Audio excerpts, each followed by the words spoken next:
এই মেয়েটা মাটি থেকে 20,000 ফুট উপরে একটা বেলুন ধরে ঝুলে আছে। ঝুলে ঝুলে সে বেলুনটার একদম উপরে যাওয়ার চেষ্টা করছে। এটা অনেক বিপজ্জনক একটা কাজ, কিন্তু তার এটা করা ছাড়া এই মুহূর্তে আর কোনো উপায় নেই। যেভাবেই হোক তাকে ঠিক একদম উপরেই উঠতে হবে, আর তাকে এই বেলুনের সব গ্যাস ছেড়ে দিতে হবে, কারণ বেলুনটা যদি আর একটু উপরে উঠে যায় তাহলে সে ঠান্ডায় জমে মারা যেতে পারে। সে দড়ি ধরে উপরে উঠছিল, দড়িটাও ছিল খুবই ঠান্ডা, তো এটা ধরে রাখতেও তার অনেক কষ্ট হচ্ছে। কিছুটা উঠেই সে দেখতে পায় আর অল্প একটু উঠলেই সেই বেলুনটার একদম উপরে উঠে যাবে। এই মেয়েটার নাম এমেলিয়া। একটু পরে সে তার পাশের আরেকটা দড়ি ধরার চেষ্টা করে, কিন্তু সেটাও কিছুটা দূরে ছিল। কিন্তু হঠাৎ করেই দড়ি থেকে তার পা ফসকে যায়, তার পুরো শরীরটা এখন দড়িতে ঝুলে থাকে। এতক্ষণ দড়িতে ঝুলে থাকার কারণে তার পুরো শরীরও একদম ক্লান্ত হয়ে গেছিল, আর এখন মাটি থেকে উপরে ঝুলার কারণে তার নিঃশ্বাস নিতেও কষ্ট হচ্ছে। আস্তে আস্তে তার খুবই ঠান্ডা লাগতে শুরু করে। অক্সিজেনের অভাবে তার আস্তে আস্তে জ্ঞান হারিয়ে যাওয়ার মতো অবস্থা হয়। অবচেতন মনে বারবার তার স্বামীর কথা মনে করতে শুরু করে। কয়েক বছর আগে তার স্বামী তাকে বাঁচাতে গিয়ে এই বেলুনটা থেকে মাটিতে লাফ দিয়ে পড়ে গিয়েছিল। এসব ভাবতে ভাবতেই হঠাৎ তার হুঁশ ফিরে আসে,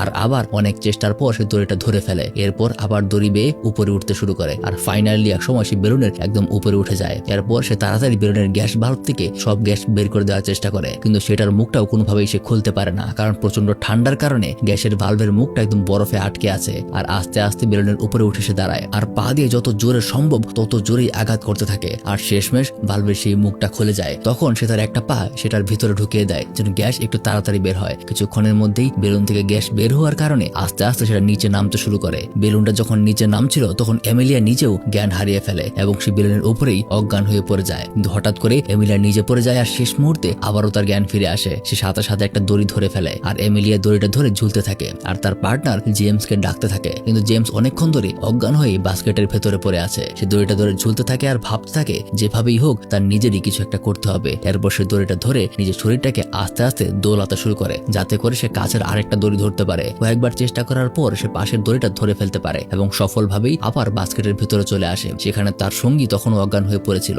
এমিলিয়া তাকে জাগিয়ে তোলে, কিন্তু এতে করে ঝামেলা আরো বেড়ে যায়। এমিলিয়া যখন বেলুনের গ্যাস ছেড়ে দিচ্ছিল তখন তার পায়ের একটা জুতা সেখানে আটকে গিয়েছিল। দুর্ঘটনাবশত এটা বের করার সুযোগ সে পায়নি, তাই বেলুনের সব গ্যাস এক নাগারে বের হতে শুরু করেছে। ফলে বেলুনটা খুব দ্রুত নিচে পড়তে থাকে। অবশ্য পরে আরো কয়েকবার চেষ্টা করার পরে সেই জুতাটাকে ভালভের মুখ থেকে সরাতে পারে, কিন্তু ততক্ষণে অনেক বেশি দেরি হয়ে গেছে। ফলে বেলুনটা এদিক সেদিক করতে থাকে আর দ্রুত নিচে পড়তে থাকে। তখন তার বাস্কেটে থাকা সমস্ত জিনিসগুলি নিচে ফেলে দেয়, কিন্তু তারপরেও বেলুনের গতি কমে না। তখন জেমস একটা বুদ্ধি করে, সেই বেলুনের বাস্কেটটা নিচে ফেলে দিয়ে উপরের ফ্রেমটা ধরেই ঝুলতে থাকে। বাস্কেটটা ফেলে দেওয়ার কারণে সেটার গতি কিছুটা কমে যায়, কিন্তু তারপরেও এটা যথেষ্ট ছিল না। এই স্পিডেও তারা যদি নিচে পড়ে দুজনেই তারা মারা যাবে। তখন এমিলিয়া সিদ্ধান্ত নেয় সে নিচে ঝাঁপ দেবে, যাতে করে ওজন কিছুটা কমে যায় আর জেমস ভালোভাবেই নিচে যাতে ফিরে যেতে পারে। তার হাজবেন্ডও তাকেও ঠিক একইভাবে বাঁচিয়েছিল। এমিলিয়া নিচে ঝাঁপ দিতে গেলেই জেমস তাকে থামায়। জেমস বুদ্ধি করে সেখান থেকে কিছু দড়ি কেটে দেয়, এর ফলে অবশিষ্ট গ্যাসগুলো বের হয়ে যায়। যেহেতু বাস্কেটটা তারা আগেই ফেলে দিয়েছিল, এখন বেলুনে কোনো গ্যাস না থাকায় খুব দ্রুতই সেটা প্যারাশুটের মতো হয়ে যায়, আর দ্রুত বেলুনের গতি কমে আসে।